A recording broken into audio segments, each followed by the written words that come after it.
Merry Christmas! Just kidding, it's not Christmas, it's August. Hi, it's Lucy, and today I'm here to do my August TBR. I have already filmed this video. I filmed the whole video. It was great. My makeup looked great. Everything about it was great. Tucker was here next to me cuddling. It was so cute. And then I discovered that the microphone that I used to use, the one that you could see clipped on me, actually is not compatible with my camera for some reason that I cannot figure out. And so none of the audio recorded, and I just had a silent video. So here I am to re-record it. It's another day, and so my cat has decided to stay away from me today, so we won't have that cute cat content in here, but we'll still have cute cat content because, like the title suggests, this video is a cat chooses my TBR. I'm doing it with a little bit of a twist. This is also a TBR showdown, TBR head to head. I forgot what I called it last time, but I did a video like that in March where I basically took my whole Goodreads TBR, narrowed it down so it fit into a bracket generator, and then basically had every title compared to every other title randomly and did a full-on bracket, if you're familiar with sports, to determine the books that I most wanted to read that month. And so I did that in March. I think it turned out pretty okay for me. I read the books that most excited me.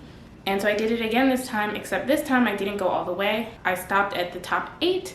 And then I decided that my cat will be the bracket chooser for me for the top 8.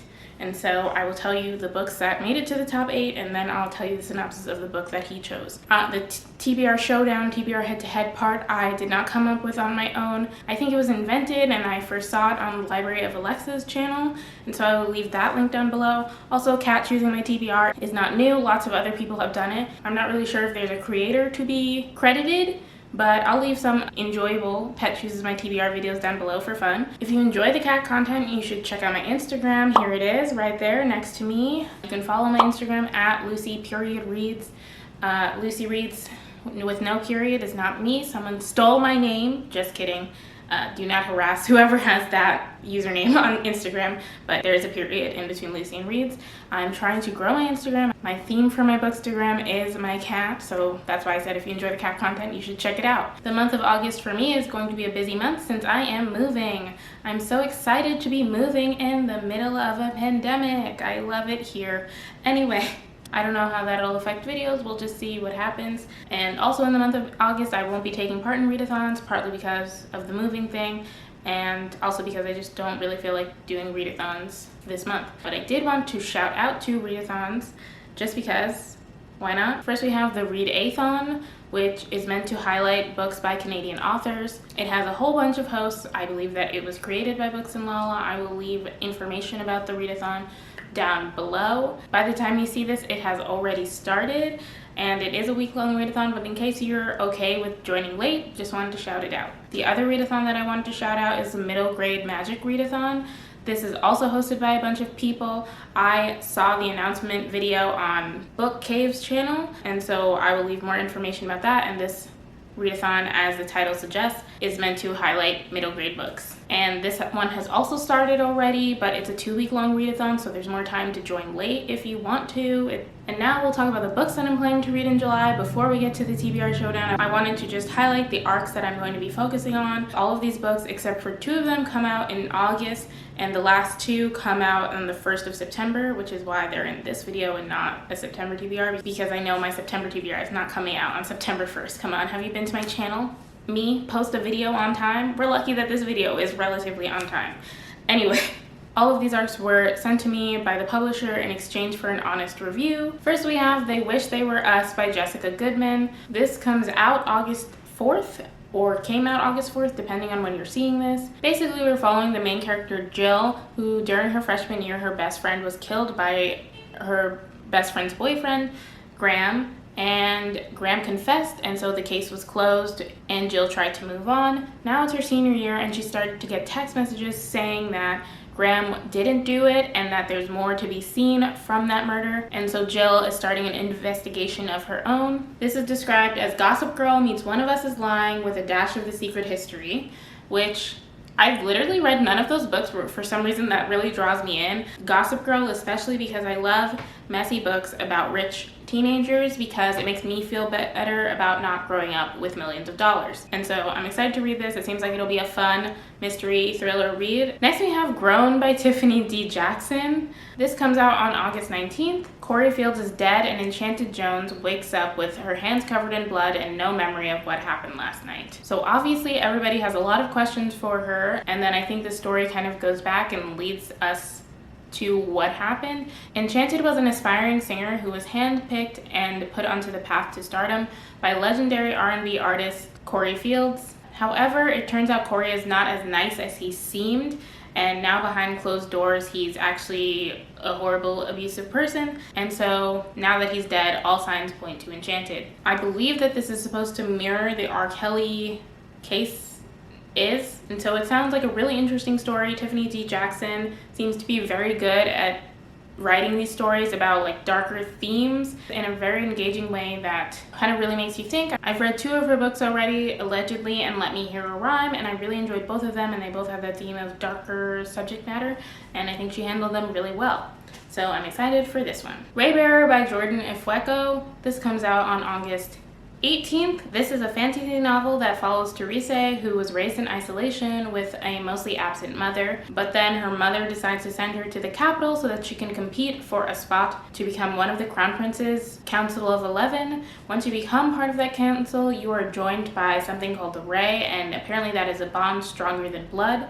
So for Teresa, who has grown up basically alone, this idea is really powerful for her. She really wants that, but unfortunately her mother has other plans and basically has a magical wish that Teresa must follow, that she has to kill the Crown Prince once she gains his trust. And so Teresa is trying to figure out how to get out of that. And lastly, we have the first 2 books in the Fly Girl series by Ashley Woodfolk. If you've been paying attention to my channel recently, I have been talking about Ashley Woodfolk more often because I just read her other book, or not just read, but I've been talking about her other book, When You Were Everything, because I really enjoyed it and I'm looking forward to reading more of her work. And so luckily I got advanced copies of it. And so these books are part of a series that's set in New York, and each book is told from the perspective of one of the girls in the friend group, the Fly Girls.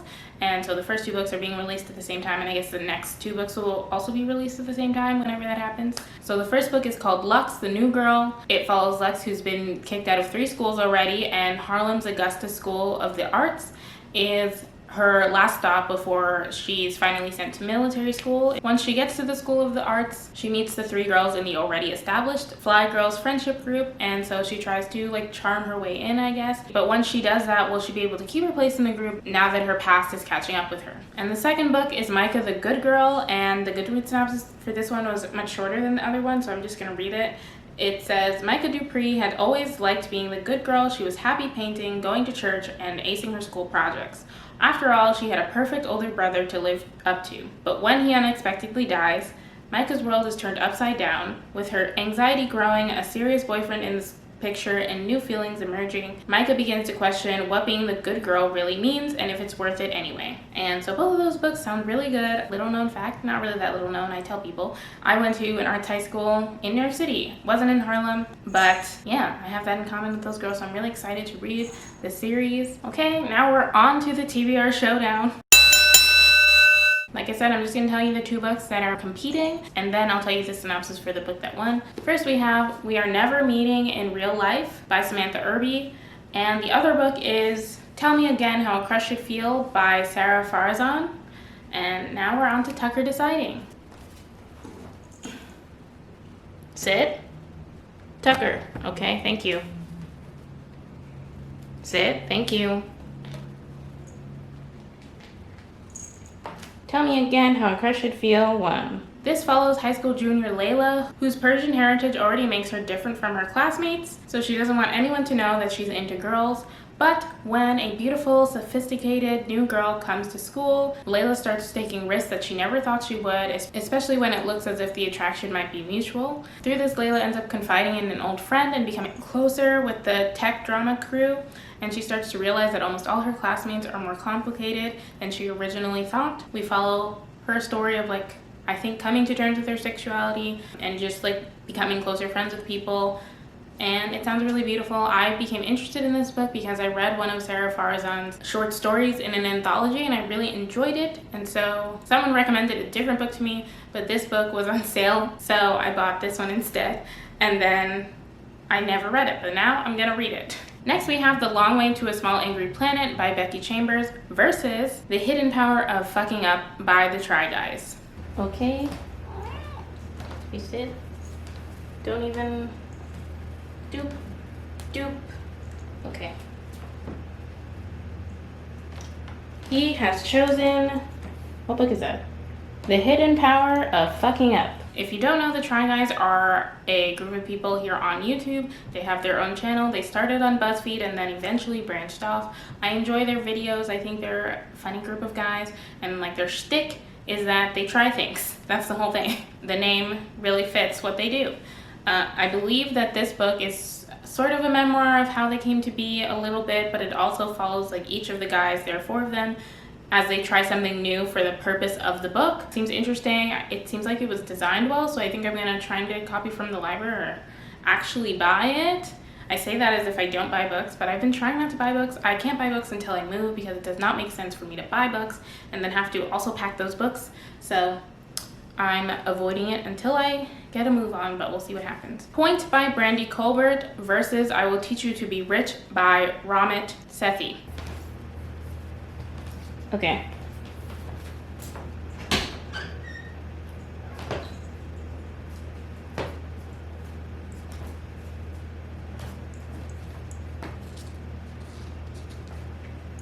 Point.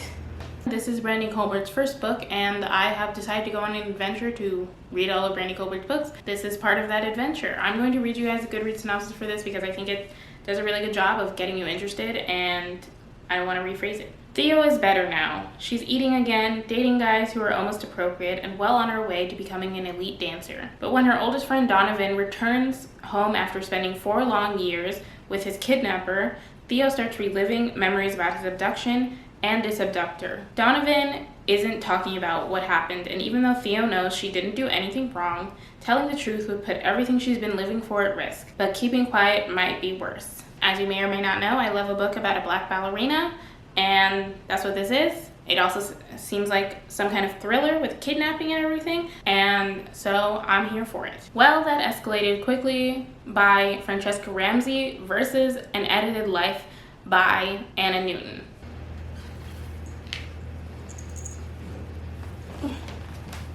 Now you may.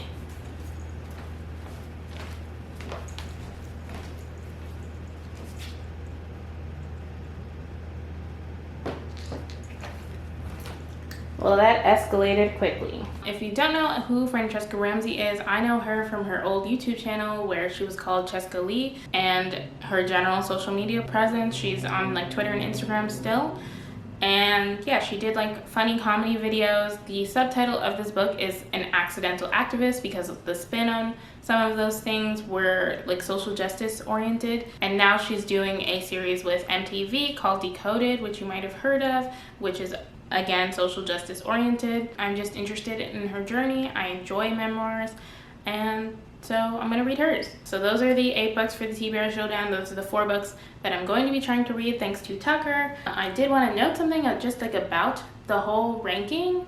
This time around, I noticed that I had a lot more nonfiction than the previous time, which I think is interesting because 5 out of the 8 books that were listed here were nonfiction, and like that is not the ratio of nonfiction to fiction on my actual TBR. So I just think that's interesting that I guess I'm more interested in reading like memoir type stories and everything. I don't really know why that is. I guess all of these like memoir things are more fun.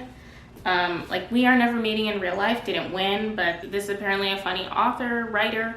I have not read any of her books, so I don't know yet, and I won't be reading this. I mean, I might still read the books that didn't win, but I'm making it a priority to read the books that won first. And these are also not the only books that I'm going to be reading in August, although it really should be because I really only read 8 books a month, but I'm going to be adding like graphic novels and comic books in as I see fit. So thank you so much for watching. If you like this video, please be sure to give it a thumbs up. If you have any opinions about any of the books that I mentioned, please be sure to leave it in a comment down below. If you made it this far into the video, leave a cat emoji in the comments as well, because I am obsessed with my cat, as is pretty clear by the amount of content that I do around him. Subscribe to my channel if you haven't already. Hit the notification bell so you can be notified every time I post. Follow my Instagram and Goodreads and Twitter so you can just, you know, be all up in my life. I'm inviting you. Welcome. Again, thank you so much for watching. I'll see you in my next video. Bye!